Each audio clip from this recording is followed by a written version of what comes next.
Okay, welcome to the second panel of the day, and we actually have some blue skies and some sun shining, so this is obviously the blessed panel of the day. So we're going to talk about what's next on the connected device front and towards an internet of valuable things. So this panel will explore the impact of the Internet of Things on traditional business models. Now more than ever, we're seeing important industries such as medicine, tourism, education experience new ways of functioning or doing. Mobile advances in education, for example, have redefined the roles of teacher and student and expanded education beyond the confines of the classroom. Our panel of industry leaders, that's you guys, will candidly discuss the role of agencies and other digital shops should be when it comes to infusing forward-thinking product innovation to these connected experience in order to promote and deliver real value to both consumers and our clients. So that's today. My name is Stuart Eccles. I'm the CTO and founder of Made by Many, and on the panel, in increasing order of jet lagged, I have Andrew Howlett, who is the Chief Digital Officer of Rain, and based out of Utah.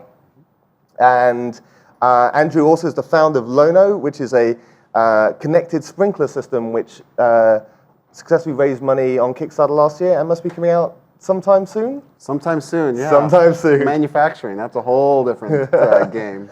Next we have Oscar Murillo, who is the Principal Design Lead at the Internet of Things group at Microsoft. And Oscar's designed many wonderful things, including working to connect the Microsoft Home of the future and pen applications on Windows 8. So looking forward to hearing about all that. Thank you. And in the most jet lag seat, we have Eric Mayville, who is straight off the plane. Straight off the plane. Straight off the plane from Brooklyn, and is the founder and creative director at Wondersauce.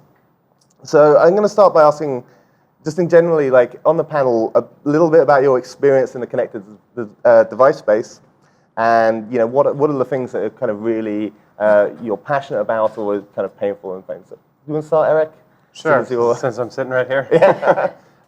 Well, we see a lot of opportunities, I think, with connected devices. We do a lot with digital platforms and products that we build for our clients.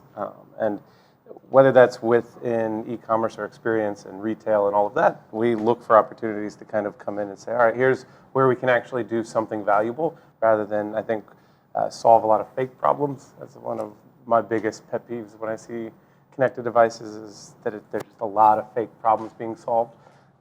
So that's where we try to focus on identifying real value, I think, when we're talking about how users and customers can interact with our clients' products or experiences through their devices or through their environments. And how about you, Oscar? Well, when I started at Microsoft about 10 years ago, one of the first responsibilities I had was to work on the Microsoft Home of the Future. So if you want to talk about Fantasyland, that was the most fantastic project of them all in that regard. The home knows who you are, who's in it, who has what rights and what privileges. Every device talks to one another. Essentially, the home is an extension of me and of my soul and of every relationship that I have. And, well, I eventually decided to go into product in order to try to figure out how we can make that happen and realize the myriad of challenges and opportunities associated with that. So right now, what I'm really keen on is how do we make this Internet of Things, first of all, valuable, to your point. Second of all, how do we provide platform mechanisms that enable users to effectively, implicitly, and explicitly interact with these devices? And third, how do we enable the discoverability, the setup, and the configuration, and the orchestration of all of these devices in order for them to work? And that's, yeah, hopefully I have a long time to help figure that out. Sounds like a kind of very tough challenge in bringing all those things together. Oh, well. Yeah. That's the job, right? That's great. Andrew, tell us a bit about how you came to do the LowNo sprinkler system. Yeah, you know what, so we at Rain, for about 10 years, we've been sort of taking dumb devices and connecting them. And long before the terms connected devices or Internet of Things was being used, we were doing that. And I think, kind of to the point that it's already been made, first of all, you got to connect these devices to the internet before you can make them a Internet of Things and part of a larger ecosystem. And so, we connected piano MIDI keyboards to the web. We connected printers, cutters, We're working on a project right now for lifters, just for stuff in your garage, and making it so you don't have to, I don't know, get up on a ladder. Making it a much lazier group. I don't know, but truthfully, with LowNo, it was my own experience. I have a very large backyard where I would have to go back and try and fix sprinklers. And as I'm running from the backyard up to the garage to turn off the sprinkler because it's spraying me in the face because it's broken, I'm thinking there's got to be a better way. And You're standing there with your phone thinking, yeah, I gotta be able to do this is just silly that I'm doing this. And had the idea, and yeah, as you said, we put it on Kickstarter and more than doubled our goal. And now we're going through all the FCC testing and all of that stuff that we had no clue you had to do when you created a device that put off radiation. basically. So. Yeah. It sounds very much like there was a point where if there was a thing, you'd try and connect it to the internet, basically. Yeah. So anything around the house, I'm going to try and connect that to the internet. So Totally. it kind of, I saw an article like the other day. Someone had kind of listed some of the earliest Internet of Things objects from all the way from the 70s. In fact, connecting objects to kind of early ARPA networks. And through the 90s where you had the internet toaster, and of course the ubiquitous internet-connected fridge, which was obviously the future back in there. So we've been at this for a while. So where do you feel we are now in the kind of overall cycle of connecting hardware and objects that are not natively computers to the internet? Are we kind of on the slope of kind of enlightenment? Is this the early phases of it kind of breaking through, or have we kind of, are we like in a peak of inflated expectations, or are we on later? Have we passed and now it's become kind of mainstream, or was this still very early days? I mean, in my opinion, we are still so early. But what people don't realize is that everybody in this room is walking around with a connected device already, and so that first step is cellular phones, tablets, our computers. That's a connected device. That is an Internet of Thing. It's connected our phone that used to be, a rotary thing connected to the wall in our home is now a connected device that allows us to do things. So that's providing a hub for a lot of other connected devices to connect with and sync up to. But we're still early on when it comes to this. I mean, the smart home concept. First of all, it's cost prohibitive to have a home that is everybody's home is completely connected. There are homes out there that have everything connected, and they've spent hundreds of thousands of dollars to do that. So it's still not something that is widely adopted because cost-wise. But also, there's just still a lot of things being manufactured and made that are not connected and are a long ways from being connected. So that has to happen first. But I think what we're seeing is we are in this very, very, very steep incline of how quickly those things are happening. And are being created to connect. And I think what's exciting is you have companies like Microsoft that are creating this hub ecosystem that people can connect into, and it starts to allow for people to connect this device, connect it into something larger, and then go with it from there. Yeah, it does seem that we're every week we see a new kind of connected device come out. The connected toothbrush or a new Kickstarter project. And do you think that how do you think consumers are reacting in the kind of big space? How do we feel about the connected devices we already have? For instance, my personal story is I have one of the quirky air conditioners, which is supposed to be a smart air conditioner, and it turns itself off when you leave and turns itself back on before you come home. But it really does none of that. It's a really dumb air conditioner that happens to have a very kind of an interface on your phone. It doesn't kind of live up to the kind of imagination that people put behind it and the message put behind it. And I've heard some people say similar things about their Nest devices as well, that these things are pitched to us as smart, connected objects, but are really not actually kind of breaking through. So the scenarios have been there since the 50s and the 60s. I mean, when you start looking at World Expos, for instance, videos of the past, these vision videos of what the home was supposed to be like, and what traveling on intelligent highways would be like, the Jetsons. I mean, we've had this notion of how we wish to interact with the devices in our environments for many generations now. I think that we're finally reaching a point where we're, as a species, we're starting to have more access to the tools that enable us to actually create these experiences and bring them to life.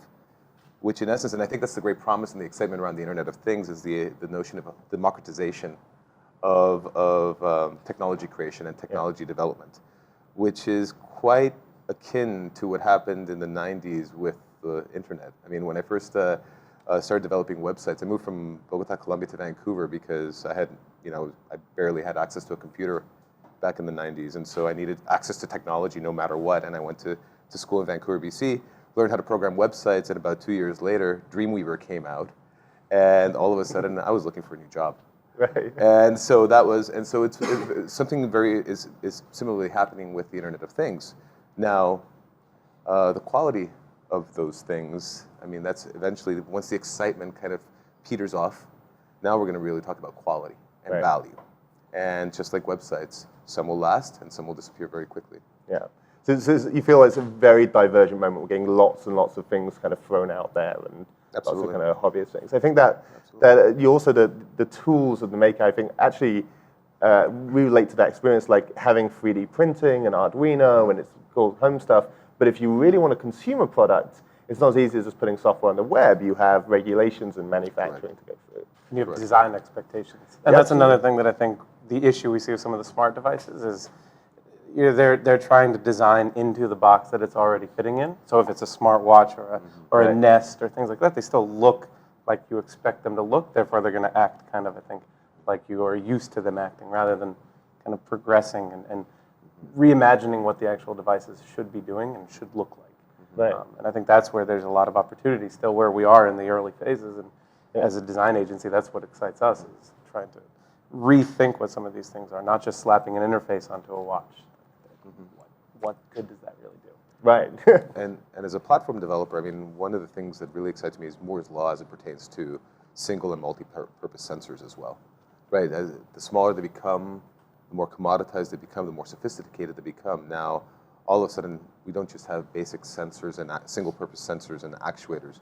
Now we're looking at things like array microphones, IR cameras, that I believe will eventually take the next generation of devices to a higher level of sophistication, where it's less about sensing whether someone comes in the room or not, and then more explicit and more detailed interactions happen on your phone. So your phone is going to get wet as well as you are when you're trying to deal with your sprinkler system. Now you can actually directly interact with that device. Right. I think there's value there. Do we think that the mobile phone is the kind of UI layer for these devices, that actual connection that you can make between the objects, between your sprinkler or your air conditioner, that the phone is the UI, and that's how we're going to interact with everything going forward? Or are we going to see like UI kind of, or the user interface baked into the device itself? I hope both. Yeah, both? Absolutely. There will be situations where I won't have my device or my phone. There will be situations where I'm interacting with a public device where I don't want to share that personal data. And there are folks that have different, like even at Microsoft, there are folks who have, colleagues of mine, we have heated debates on this. For instance, with regards to smart glass technology. Right. Oh, my phone is going to control my Xbox. No, I'm not going to give my phone to my 8-year-old. Well, I know a few parents who disagree. Yeah, right, and so I'd argue that, I mean, I think that's the beauty of the Internet of Things, and I think that's the beauty of, my area of passion has been natural user interfaces, the right tool for the right task, but also enable me to interact with my devices the way that I wish to interact with them. Yeah. If it has to be on the phone, fantastic. If I can interact with them directly, that's my choice. Yeah. So it seems that if we're saying that these sensors are going to become, much more ubiquitous, and we're going to get, sensing data, there's a lot more data collection, it's a lot more possibly personal data collection about you. If everyone's wearing wearables that are tracking from their fitness to their health to all these kind of data, are we not going to see kind of a big explosion of kind of private data being uploaded, to the cloud and to cloud providers? Do you think this starts to get us into an even more kind of difficult realm when it comes to privacy and kind of privacy law that maybe isn't being taken account of in any legislation? Well, there's no question that we're sharing more and more and more, and that information's available. I think that all of our information is already available on what we're searching on the web. what we're using our mobile devices for. So, how much of that now are we already sharing and we just don't realize it? And so, we have a wearable. It's in my pocket right now, so it's it doesn't matter now if I have a Fitband or whatever it is. It doesn't necessarily change what I'm already doing. But I think that, what I think is, the way I look at things is, early web, it was all about connecting, getting people connected. Then we started to get predictive with what we were doing, because we were getting more data and we were able to now predict what somebody was going to do. Well, that in and of itself isn't necessarily that valuable. It's when it got prescriptive that it starts to become valuable for me personally, because I'm able to get somebody to prescribe something, or a site's going to say, this is what you want. It's amazing when you go to Amazon and it tells you something that you either just bought at the store the day before as a suggested thing, that because of your history, you're like, wow, how did you know that I like that? Well, because they're now getting prescriptive. Internet of Things, I think, is going to be the same thing. Right now we're in the connective phase. We're connecting people, we're connecting devices. Then we're going to get predictive, and that's where analytics is going to become more and more valuable as it relates to the Internet of Things. And once we reach that prescriptive part, that's where the interface really doesn't matter. Whether it's your phone, whether it's on the device, it's almost just happening. That's where the Jetsons stuff starts to happen. It just happens. You don't even need to interface with it. It just happens, and you walk into the room and the toast pops up because it knew you woke up a couple minutes before, and it knew what your sleep pattern was, and it knew that you didn't sleep very good and you needed to have extra toast. I don't know. I mean, whatever. I'm making that up, but that's where it starts to get really powerful, and we're a ways away from that. I wonder when that kind of crosses from being like really kind of amazing but into that kind of scary kind of territory. Like, is there a point where people go, this is just too much? I don't want the computers knowing so much about me, or do you think that actually we're gonna kind of walk into that realm and openly kind of hand ourselves over? It's not. It's almost like a romantic relationship. You're eventually gonna realize, oh my goodness, I'm into this very deeply. Yeah. And there's no way back. And I think that's and to many that's and that is a personal choice, either to let yourself fall or not. I mean, the promise of personal assistance. I mean, let's face it, that was hell, right? That's also what Siri promises to be. That's what Cortana for Microsoft promises to be. It's not a voice interface. It's a personalized assistant that not only responds to your intent, it could potentially predict it. And sounds like Scarlett Johansson, obviously, as well. Yes, as well. But the whole notion is that if we wish systems to actually be more contextually relevant and to be more responsive to our needs and to be more assistive, they have to get to know us. In order for them to get to know us, they have to be able to access certain data about us as well. And that applies as well to the devices around us. Yeah. I think it's hugely generational too. Like the younger generation is, while they're working with, or using Snapchat, where they think everything is going to be safe and never going to be revealed. Like, that's just showing like the types of things that they'll reveal. I don't think they're going to worry about it. Like as the generations kind of. It's quite possible. I think the younger generations would have looked at Andrew's problem and go, well, I want a yo to turn on my.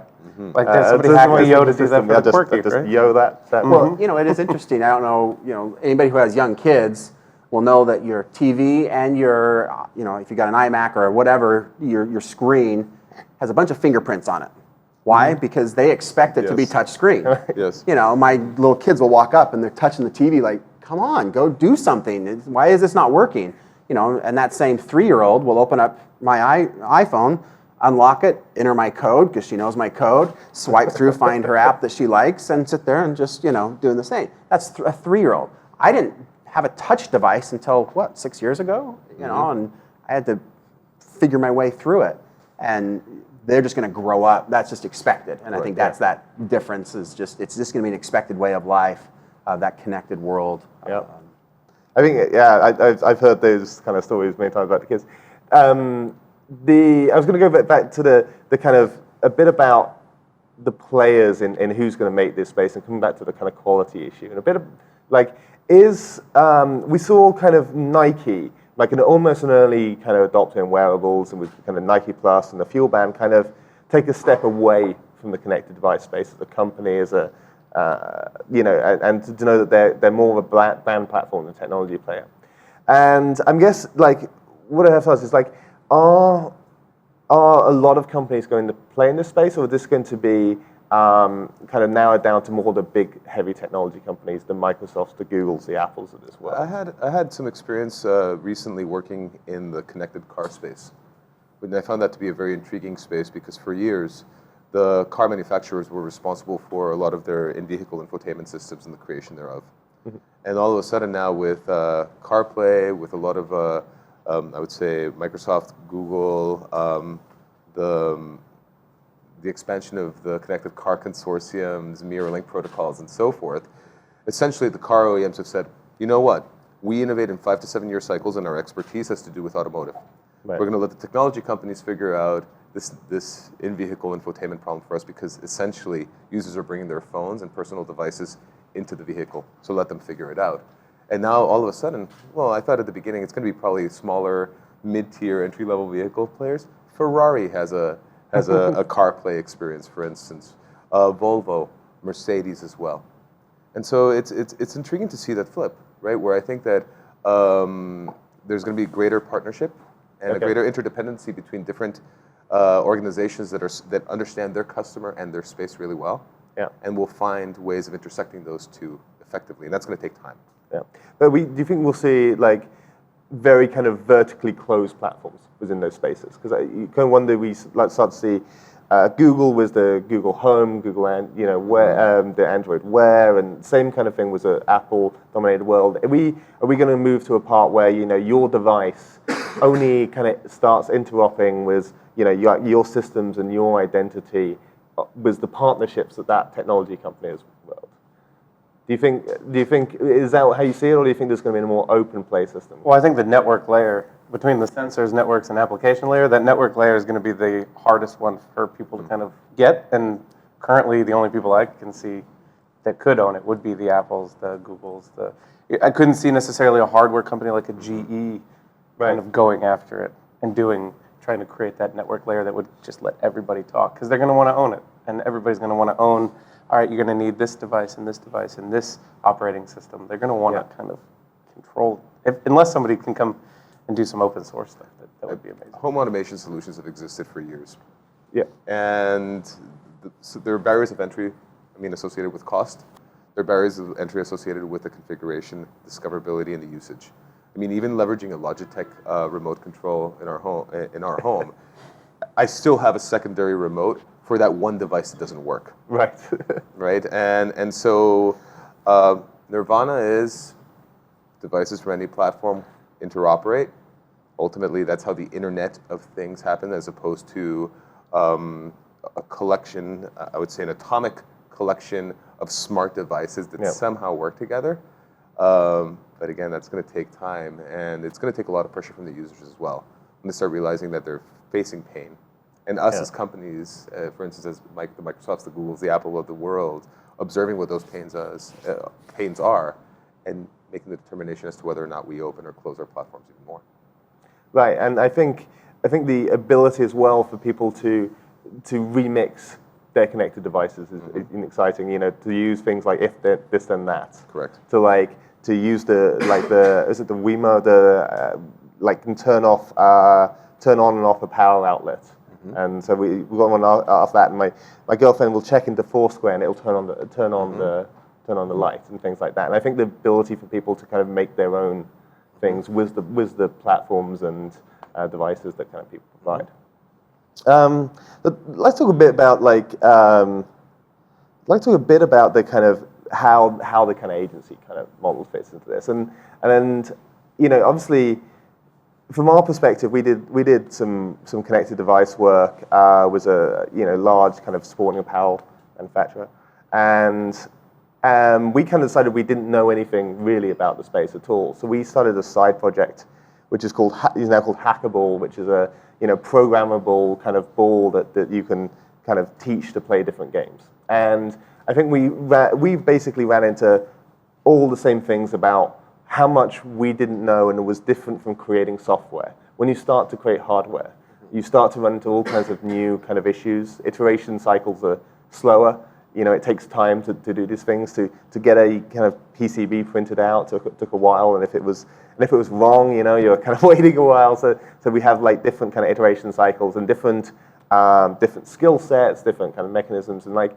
So the question is how well do you think agencies are set up to help any kind of clients in this spectrum, and in what areas can we help?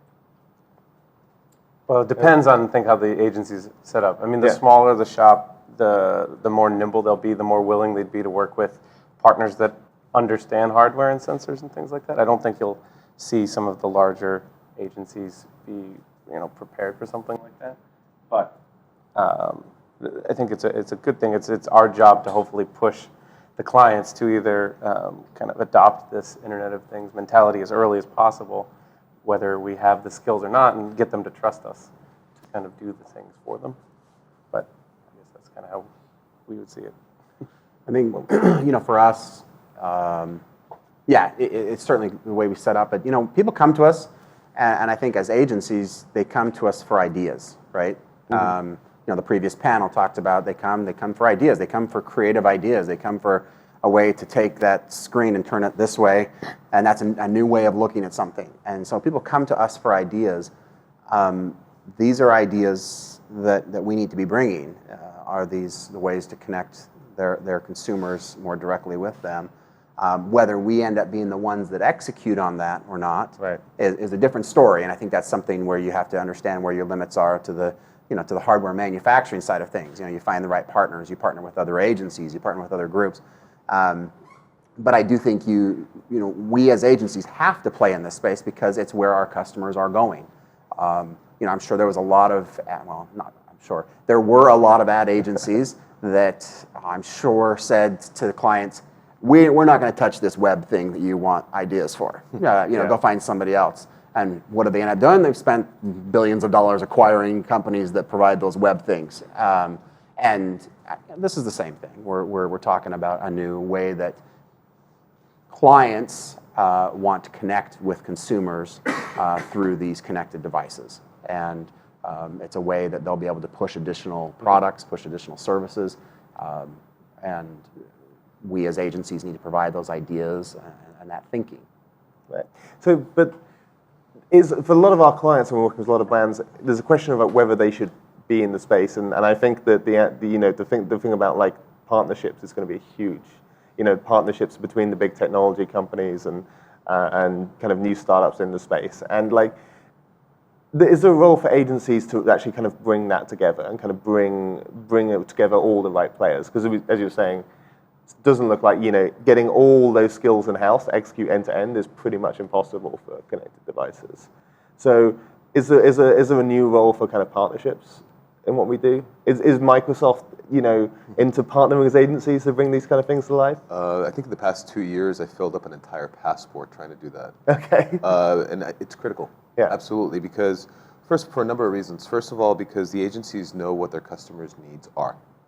More than, I would say, Microsoft for that matter, because of the fact that we're trying to supply technology that's somewhat universal, right? And that addresses just a great number of scenarios, right? And so how do we prioritize our scenarios? How do we prioritize the development of our technology? How do we evolve it so that it meets specific needs, not just for the end user, but also for the person in the middle that's actually creating and developing that experience? Mm-hmm. The only way that we can learn is by actually working with agencies and working with our partners to better understand that.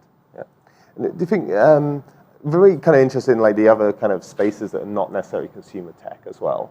I think it's kind of in the panel discussion about kind of how education can be changed in the kind of connected device space. I'm very excited by, we mentioned GE, about how GE are connecting, incredibly large machines to the internet. We also often think about the connected device in a very kind of small kind of something that's either wearable or in the home, and they're connecting huge trains and and big turbines and very big things, and there's lots of other areas where software-enabled hardware is going to explode as well. So, and especially in the kind of educational spaces as well, we might kind of see different. So devices. GE, funny enough, and Bill and Melinda Gates and the Helmsley Foundation are funders of a client of ours that works within the the education space. And I think that beyond the biggest hurdle of actually getting the technology into the classrooms, especially the classrooms that can't afford it, they're doing their best to figure out how to kind of augment, I think, the educational system that we're kind of currently in, whether that's Common Core state standards back in the States or whatever. And as simple as doing things for tracking attendance or assisting in coaching your fellow peers or lesson planning. Those are all tools that we're helping build for classrooms. And again, it's once we have the technology in the rooms and in the teacher's hands and in the students' hands, it's easy to kind of start to improve on how education works. And it's just getting the opportunity that's the hardest thing, I think, initially. Yeah, I think so as well. Same with kind of, on the healthcare front as well, like, the ability for kind of patient record keeping and, connecting device to people and having that kind of data thing. I think it's a whole new challenge for these industries. And the potential is huge, but it's very difficult. I think it's very difficult to kind of tap into compared to, traditionally more kind of making web software or making those kind of things. One of the areas, I think one of the key areas to crack is, has to do with the development of tools that enable domain experts to actually create the rules that bring together these different sensors, that orchestrate them. Right. So you were mentioning IFT as a great example of that. And we've noticed that even in large enterprise scenarios with through some of the work that Microsoft is doing in ISS and in Azure. For instance, that's one of the biggest challenges. How do we provide a development platform that enables an IT professional, a teacher, right, individuals with different levels of sophistication as it pertains to programming to start constructing these rules that ultimately bring these devices to life? And the challenges, ironically, are not very different when you're dealing with a classroom or when you're dealing with trying to control and monitor a traffic system in a large city like Barcelona. It's the same family of sensors and actuators. It's the same types of relationships, except at different scales and detecting different patterns of behavior. And so I think there's a great opportunity. I think that's ultimately potentially where larger companies can come in, actually, and actually provide those types of tools. Yeah, it sounds like what we'd class a very big kind of service design challenge as well. Correct. And there's definitely a kind of role for agencies in solving those kind of problems with those kind of larger kind of touch points, rather than just thinking about kind of interface design, but the entire kind of ecosystem of those kind of points. Absolutely. So I'm gonna just move on to what are the kind of dangers of kind of agencies getting into kind of the creative space? What things as agencies should we look out for in terms of like as you kind of learn to get these skills or pitch a connected device to a client who might never have kind of understood they need to do this or are keen and excited? How do we kind of avoid those kind of initial failures? It is gimmicks. You watch out for gimmicks immediately. Like parallax. The equivalent of parallax in the connected devices world, whatever that trend would be, would just be hideous. You'd see it on everything. You'd see whatever this new thing that everybody must have immediately, and everything's replicating this terrible idea.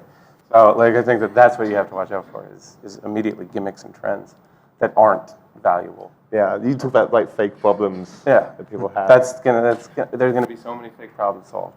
There's gonna be so many. Your trash can's gonna be connected. And it's not going to really do anything. It's just going to tell you to take the trash out, and great. Yeah. My wife does that. I don't need the trash can to tell me that.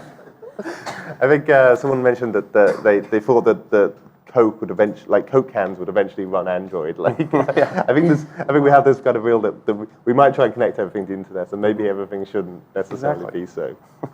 What about in the kind of skills of like the people we employ as well and the capabilities? Is it likely that the agencies will hire more kind of physical kind of designers as well, more kind of people come out with a product design background?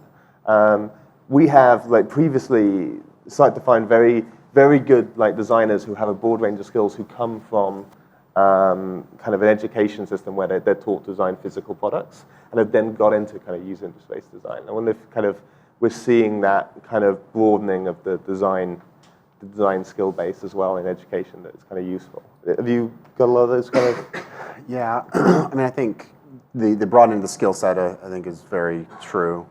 They have a lot of different experiences. But I will say, and this is hopefully will make Oscar smile, the user experience design, the user experience testing, that we're finding just more and more and more valuable. You know, we've got a very large client that they came to us. They're the largest home fitness brands. They have treadmills, ellipticals, stationary bikes, and they just wanted ideas. And so we started on that idea phase. Came back with an idea where to your method where we said, hey, sync up with some of the Google APIs. You'll get Google Maps, Google Street View, all these different things. Great, now they want to build it.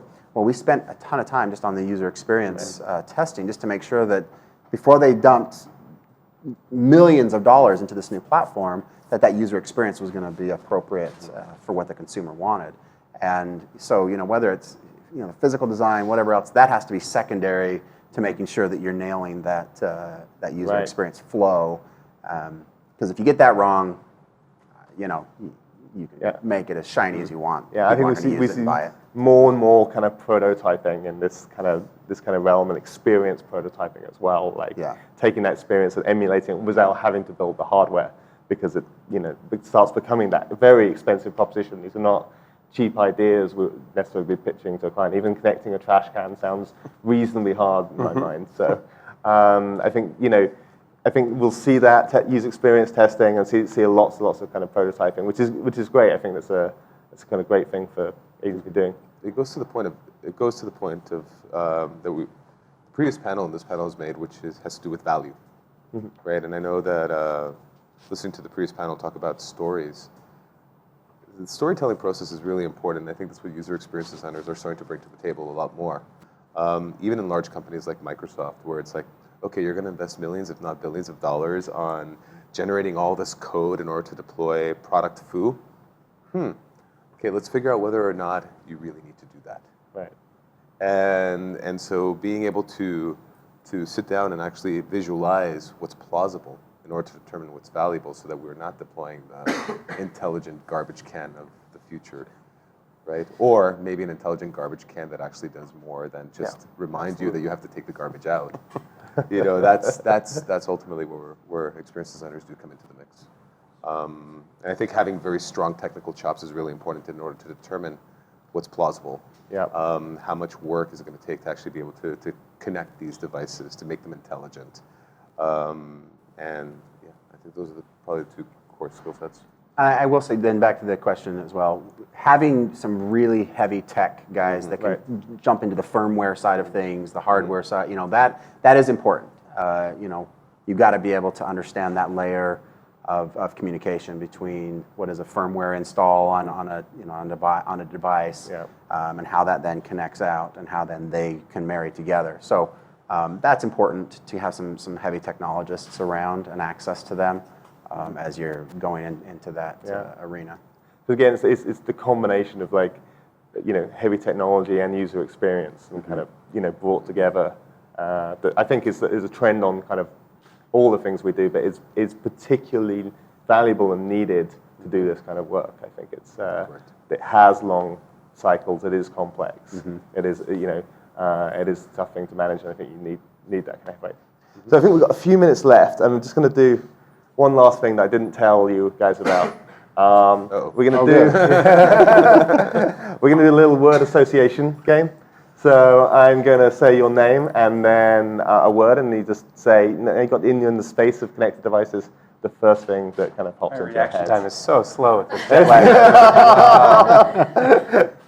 This is fine. So blame jet lag. Yeah. So just say the first thing that comes into your head. So, Andrew, sensors. Need to be installed everywhere. Oscar, iWatch. Microsoft?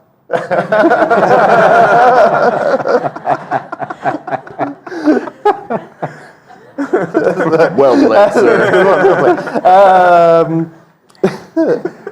Eric, Nest. Cold. I don't know why. Temperature. That's all I can think of. Andrew, Lawns. LowNo. Oh. There you go. Oscar, Android Wear. Beautiful watch design. I love my regular watch. There you go. And Eric, the future of connected devices. It's impossible to predict. Okay. That's it. Okay, thank you very much. Thank you. Thank you. Yeah.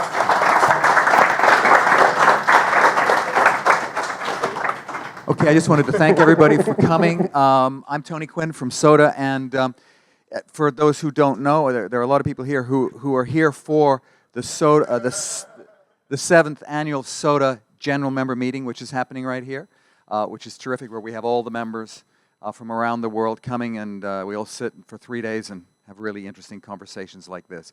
For everybody else and for the people online, follow the conversations like this, which are going on all the time on our website, which is sodaspeaks.com. And thank you for coming.